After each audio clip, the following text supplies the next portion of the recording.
Hey, it's Michelle Butt. I'm rocking the glasses today, and I'm here with another Ask Me Anything question and answer session. So one of the questions I got recently was from someone saying to me, okay, well, I'm a coach and I do strategy calls, but I typically do them over the phone. I don't do them over Zoom. So if I were to use your fast method, how is that going to help me? I'm not looking at their faces and I don't feel comfortable looking at their faces. Do I have to change my process? And the answer is no. And also yes, if so.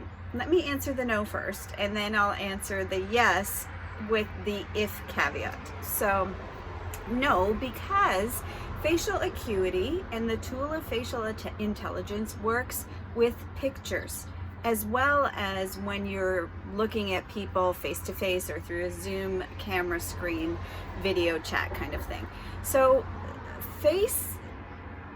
facial intelligence and face reading really is about looking primarily at each of the features and markings on the face to get some information about someone's personality. So how they make decisions, what kinds of things are showing up on their face that tell you why they might be where they are, what kind of problem they may have, and what the root of that problem may be based on their personality type that shows up in the combinations of features on their face, that archetypal nature that I talk about. And so if you can look at a picture, and most everyone has a picture of them somewhere on Facebook, LinkedIn, Instagram, they're somewhere, Google, you can see their face and get information from their face and their picture about maybe what their strong archetypes are, or what their personalities may be like, or what their eyebrows are telling you about what kind of decision maker they are. So you can use that information proactively to help you when you're actually on the phone with them and having a call, so that you can know how to craft your language differently.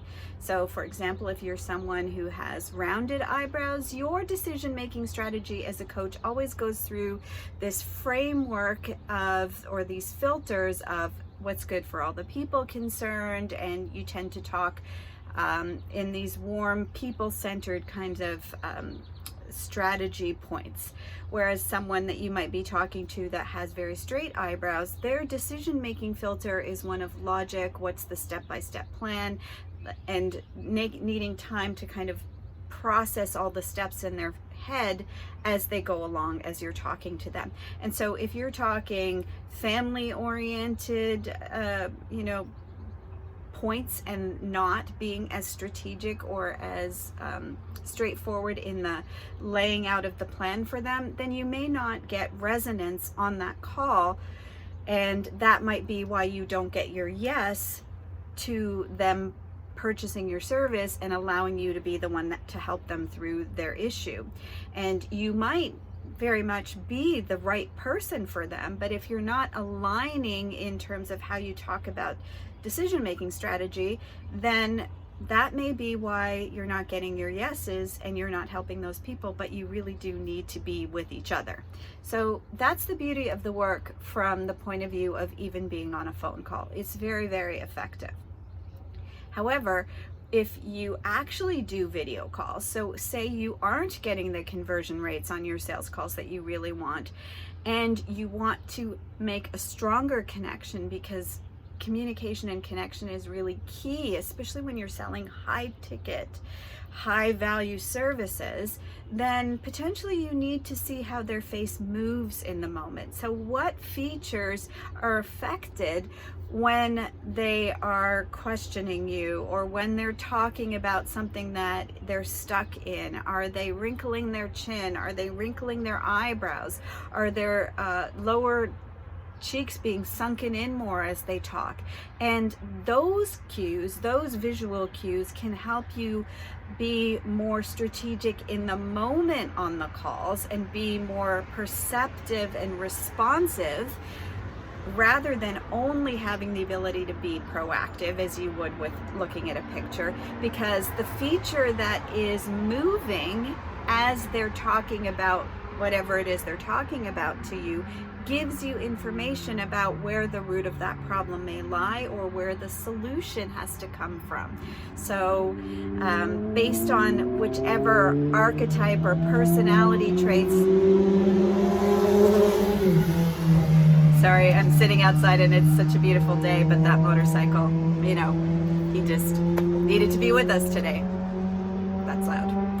I'm going to continue. So based on the feature that is moving, that gives you information about the underlying emotional and thought pattern that is going on because it's associated with that feature. And so when you are able to learn the skills of facial intelligence and hone your facial acuity, then you can become a much better coach in terms of being able to sell your ability to help that person by looking at the clues they are giving you in the movement of their face or in the picture of their face that tells you about who they are, what their problem is, where they are and where they need to be, and how you can help them close that gap that feels very authentic and very connected to them. So that is a not so short answer to that question. I hope that helps you understand how important it is to really connect with your client, especially on that sales call, so that you can make them your client and convert that sale for them and for you, and that you see how the connections of the work can really help you, and maybe you want to learn more. And if you do, I'm sure there's somewhere, wherever you're seeing this, a way to connect with me. So I will talk to you next time on Ask Me Anything. Bye for now.